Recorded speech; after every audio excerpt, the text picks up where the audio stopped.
The door slammed shut behind my sister Emily as she rushed out for her night shift at the hospital, her nurse's scrubs swishing against the hallway walls. I was alone in our cozy Seattle apartment, flipping through channels on the TV, when her boyfriend, Cade, emerged from the kitchen with 2 beers in hand. Without a word, he sat too close on the couch, his knee brushing mine, and then he leaned in, his lips pressing against mine in a kiss that exploded like a grenade in my chest. I froze, my heart pounding like a war drum. Cade pulled back, his blue eyes wide with a mix of regret and something deeper, something forbidden. "Jake, I didn't plan this," he stammered, but the damage was done. At 22, I'd been hiding my sexuality from everyone, especially my conservative family back in Texas who'd uprooted us to the Pacific Northwest for Dad's tech job. Emily had met Cade at a coffee shop 6 months ago. He was the perfect guy, tall, athletic, with a steady job as a graphic designer. And now this, I shoved him away, my voice a whisper shout. "What the hell, Cade? She's your girlfriend. My sister." He ran a hand through his messy dark hair, pacing the living room. "I know, but I've been feeling this pull toward you since we met. Your laugh, the way you talk about books. It's real." Real? This was a betrayal that could tear our family apart. That night I couldn't sleep. The kiss replayed in my mind, a spark igniting questions I'd buried deep. Growing up in a household where Dad preached traditional values and Mom avoided any talk of alternative lifestyles, I'd learned to suppress my attractions. High school crushes on guys were dismissed as phases, but this was no phase, it was a collision. Cade texted me at midnight, "We need to talk. Please don't tell Emily." I deleted it, but the words lingered like a ghost. The next morning, Emily bounced in, oblivious, kissing Cade on the cheek while I avoided his gaze over breakfast. "You two look like you had a rough night," she teased. If only she knew. Work at the bookstore downtown was a blur. Shelving novels about star-crossed lovers felt ironic, each page a mirror to my turmoil. My best friend, Mia, noticed my distraction. "Spill it, Jake. You look like you've seen a phantom." I hesitated, then confided a sanitized version, "Family drama." She hugged me, saying, "Whatever it is, you're stronger than you think." But was I? That evening, Cade cornered me in the hallway while Emily showered. "Jake, I'm sorry, but I can't ignore this. I've been questioning myself for years." His vulnerability cracked my defenses. We talked in hushed tones about his repressed feelings, how he dated women to fit in, but something always felt off. I admitted my own struggles, the fear of disappointing my parents who'd sacrificed everything for us. The conversation stretched into the night, a bridge forming between us amid the ruins. But guilt gnawed at me. Emily deserved better. She was the glue holding our family together after Dad's layoff last year, working double shifts to help with bills. Betraying her felt like stabbing the heart of our home. Yet, as Cade left for his own apartment, his hand lingered on my shoulder, sending shivers down my spine. I decided then, I'd bury this, pretend it never happened. But decisions like that rarely stick. Days blurred into a tense routine. Cade and I avoided being alone, but stolen glances across the dinner table built an invisible tension. Emily sensed something off. "You guys fighting?" she'd ask, her green eyes probing. We'd deny it, but the lie weighed heavy. One afternoon, while she was at a yoga class, Cade showed up unannounced. "I can't do this charade," he said, stepping closer. I backed away, but my resolve crumbled when he confessed. "Being with Emily feels wrong now. It's you I think about." We didn't kiss again, but the words hung like a promise or a threat. That confession sparked my first real introspection. I journaled late into the night, dissecting my identity. Was I gay? Bi? The labels terrified me, evoking images of disownment, societal scorn. In progressive Seattle, it should be easier, but family ties pulled me back to Texas conservatism. Dad's voice echoed, "A man's role is clear: family, provider, straight path. What path was I on now? Emily's birthday party that weekend amplified the chaos.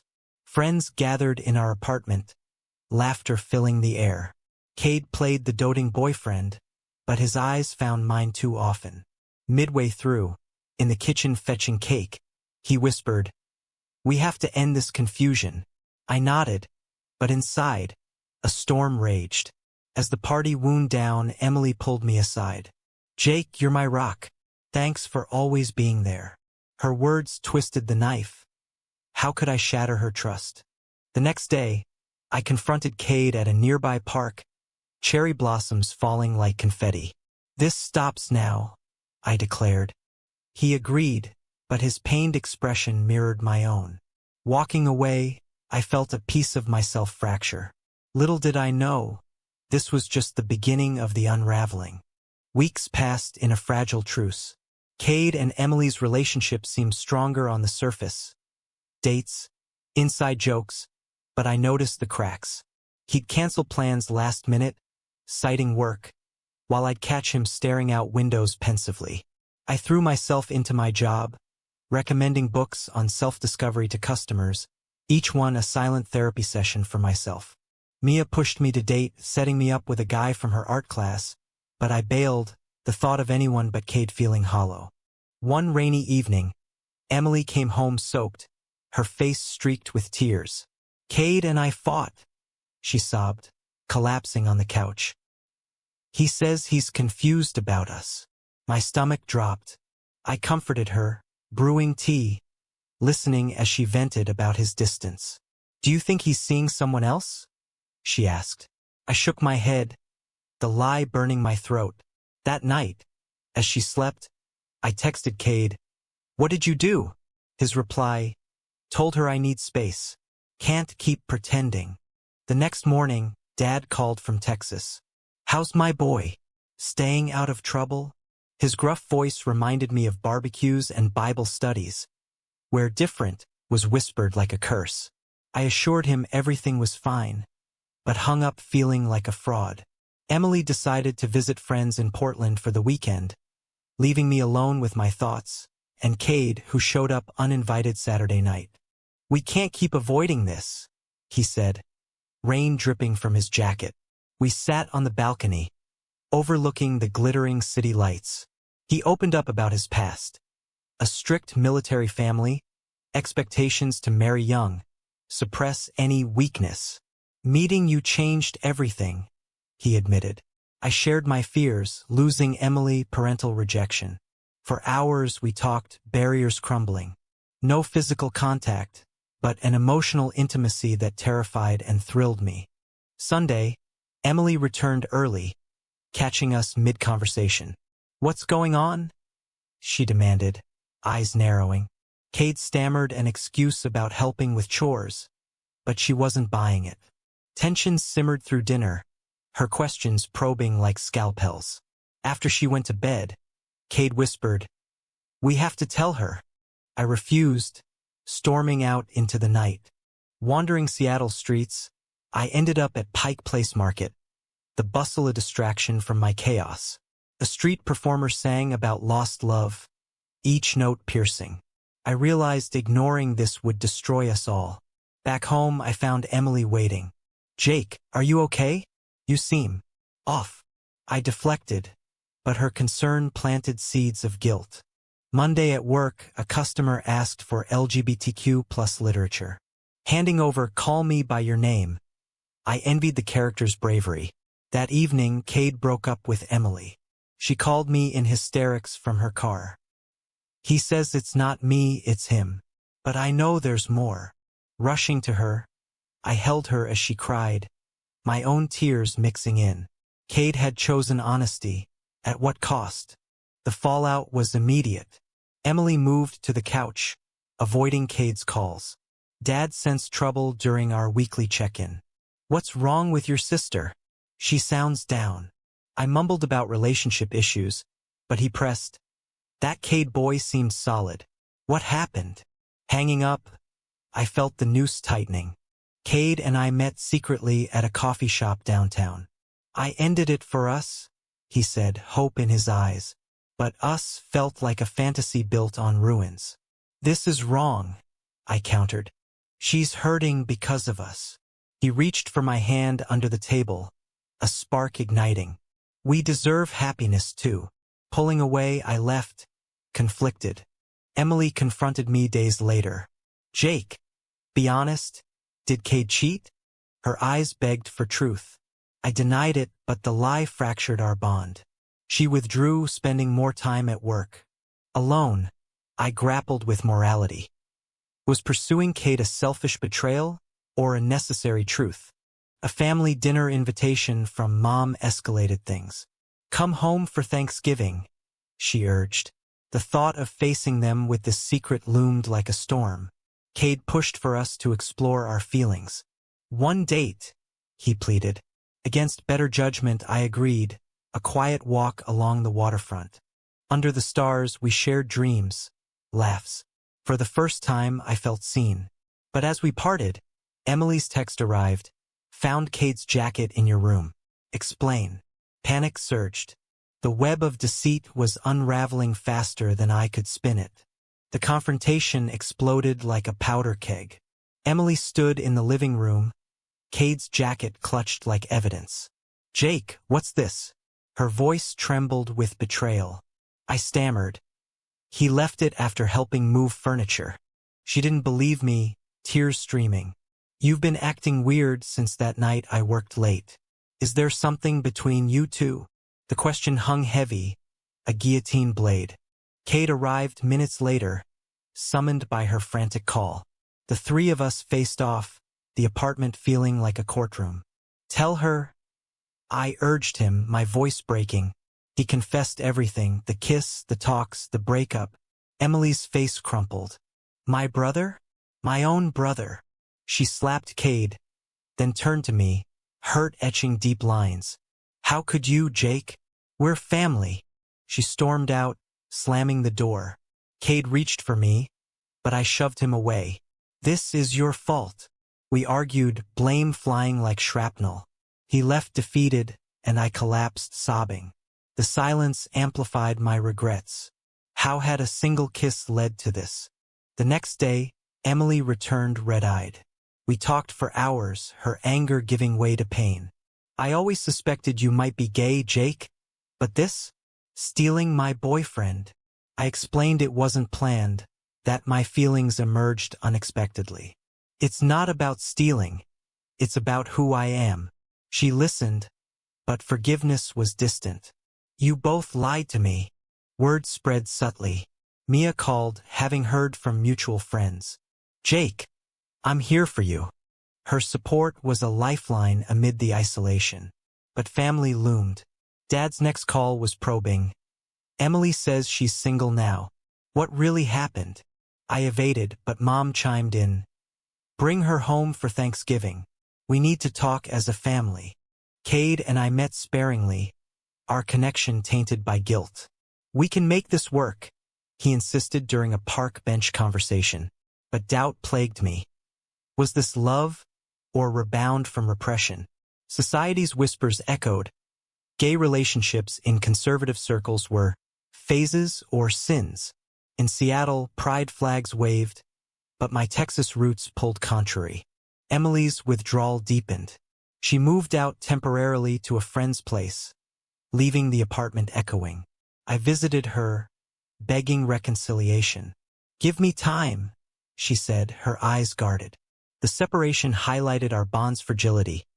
Years of sibling secrets, shared traumas from Dad's job loss, now shattered. Thanksgiving approached like a deadline. I decided to come out to my parents. But how? Cade offered to join, but I refused. This was my battle. Flying to Texas, Emily and I sat silently on the plane. Home was a time capsule. Ranch-style house, family photos of perfect us. Dinner was tense. Dad carved turkey, preaching gratitude. Mom noticed our moods. What's eating you too? Emily glanced at me, a silent challenge. After pie, I gathered them in the living room. Mom, Dad, I'm gay. The words tumbled out, followed by the Cade saga. Dad's face reddened. What? This is nonsense. Probably Seattle's influence. Mom cried, "We raised you better." Emily defended me partially. "It's true, but he betrayed me." Arguments erupted. Dad citing Bible verses. Mom fearing community judgment. "What will the neighbors say?" I countered with pleas for acceptance, but they demanded I fix it. Storming out, I walked the familiar streets, heart heavy. Cade texted support, "Proud of you." But the cost? Family rift widening. Back in Seattle, Emily and I reconciled slowly. "I love you, Jake." "But it hurts." We hugged, a tentative bridge. Cade waited patiently, our dates cautious, movies, hikes, building something real amid ruins. Yet societal pressures mounted. At work, a coworker overheard gossip, whispering slurs. I confronted him, standing tall, but inside vulnerability festered. Cade faced similar at his job. Colleagues questioning his switch. A turning point came at a local LGBTQ+ support group Mia dragged me to. Sharing stories, I found solidarity. "You're not alone," a mentor said. Empowered, I pushed Cade for commitment. "No more hiding." He agreed, but Emily's reaction loomed. Inviting her to coffee, we revealed our relationship. "We're together now." She nodded numbly. "As long as you're happy, but I need space." The compromise was bittersweet. As winter set in, reflections deepened. Had my choices been right? The pain inflicted versus joy gained, a moral quandary. Months into our relationship, Cade and I navigated the honeymoon haze amid lingering shadows. We moved in together to a small loft in Capitol Hill, Seattle's queer hub, where rainbow flags offered sanctuary. Dates evolved from secretive to public, holding hands at farmers' markets, kissing under streetlights. But each step forward unearthed buried minds. Emily's distance persisted. Holiday cards arrived and signed, calls brief. "I'm trying," she'd say, but hurt lingered. Dad cut contact entirely, his last email. "Until you choose right, you're no son of mine." Mom mediated sporadically, torn between love and tradition. "Praying for you," she'd whisper, a dagger disguised as care. Societal backlash hit harder. Cade's family, learning through grapevine, disinvited him from reunions. "You're confusing the kids," his aunt spat. At work, he faced subtle discrimination. Projects reassigned, promotions stalled. "Prove them wrong," I encouraged, but his frustration boiled over in arguments. "This is the price we pay?" he'd yell, slamming doors. My own job remained stable, but internal conflicts raged. Nightmares of family rejection haunted me, waking in sweats. Therapy helped unpack the trauma, sessions delving into childhood suppression, the kisses catalyst. "You're reclaiming your narrative," the counselor said, but narratives cost allies. A crisis peaked when Emily visited unexpectedly. Finding us cozied on the couch, she froze. "This is real, huh?" We talked late, tears flowing. She admitted jealousy, not just romantic, but of my newfound freedom. I've always played it safe. Her vulnerability bridged gaps. We hugged, promising slow mends. Yet, betrayal's echoes resounded. Cade confessed a momentary doubt, flirting with an ex-girlfriend during a low point. Nothing happened, but I questioned everything. The revelation stung like fresh wounds. "How could you?" I accused, echoing Emily's pain. We separated briefly, me crashing at Mia's. Reflection revealed patterns, fear driving self-sabotage. Reuniting, we vowed transparency, but external forces intensified. A conservative rally in town targeted LGBTQ+ rights, protesters chanting slurs. Walking past, a demonstrator shoved Cade, calling us abominations. Police intervened, but the incident shook us. "Is this worth it?" Cade asked later, bandaging a scraped hand.